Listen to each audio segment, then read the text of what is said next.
आपण पाहत आहात लोकप्रबोधन, सर्वसामान्य जनतेचा हक्काचा न्यूज चॅनल। कळवण उपजिल्हा रुग्णालयातील कर्मचाऱ्यांचा समायोजनेसाठी बेमुदत आंदोलन। राष्ट्रीय आरोग्य अभियान अधिकारी व कर्मचारी एकत्रीकरण समिती महाराष्ट्र राज्य यांच्या वतीने कळवण उपजिल्हा रुग्णालयातील विविध विभागातील कर्मचाऱ्यांचा बेमुदत आंदोलन सुरू करण्यात आले। त्यांनी दिलेल्या निवेदनात असे म्हटले आहे की राष्ट्रीय आरोग्य अभियान अंतर्गत पदावर काम करीत आहोत। दिनांक 14/3/2024 रोजी राष्ट्रीय अभियान कर्मचारी यांना नियमित समावेशन करण्यासाठी शासन निर्णय निर्गमित झाला आहे। महाराष्ट्रातील सर्व रुग्णालयातील कर्मचाऱ्यांनी बेमुदत आंदोलन करण्याचा इशारा दिला असून त्याचाच एक भाग कळवण उपजिल्हा रुग्णालयातही सुरू करण्यात आले आहे।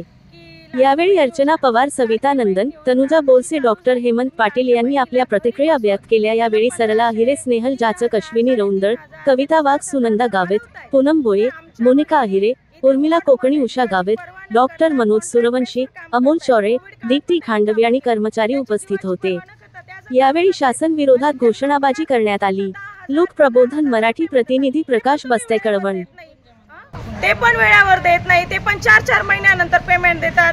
अजून सांगतात तुम्हाला मानधन नाही, तुम्हाला वरून अजून ग्रँड नाही। ही कुठली भाषा झाली सरकारची? सरकारला जेव्हा खुर्चीवर बसायचं असतं तेव्हा सरकार मतदान मागत आमच्याकडे येतो आणि एकदा खुर्चीवर बसला का सरकार फिरून बघत नाही। अशा सरकारचं करायचं काय? खाली डोकं वरती पाय। या सरकारचं करायचं काय? खाली डोकं वरती पाय। माझी सरकारकडे एवढीच विनंती आहे, जो आमचा GR काढलाय त्या GRची लवकरात लवकर अंमलबजावणी व्हावी, आमच्या मागण्या पूर्ण घ्याव्या। जोपर्यंत आमच्या मागण्या पूर्ण होत नाही आमचा संप मागे होणार नाही।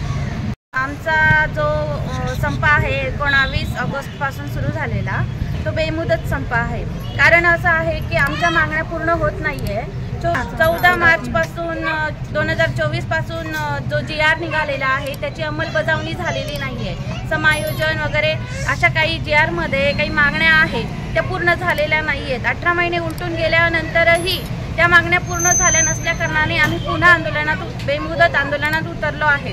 20 ऑगस्ट पासून येथे बेमुदत संपामध्ये उतरलेलो आहे, तरी सरकारला कोणत्याही प्रकारची अजूनपर्यंत जाग आलेली नाही। गेले आमचे बंधू आणि भगिनी 19 वर्ष 20 वर्ष अशी सेवा देत आहे, तरी पण कुठल्याही प्रकारचा आम्हाला अजूनपर्यंत न्याय भेटलेला नाही।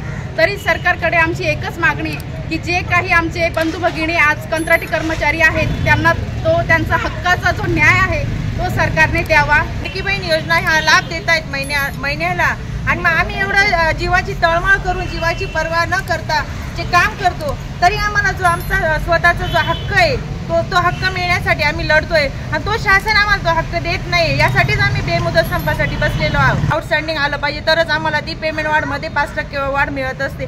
तसं न होता आम्हाला सरसकट सर्वांना जो काही लाभ आहे तो समायोजन ते आमचं झालं पाहिजे।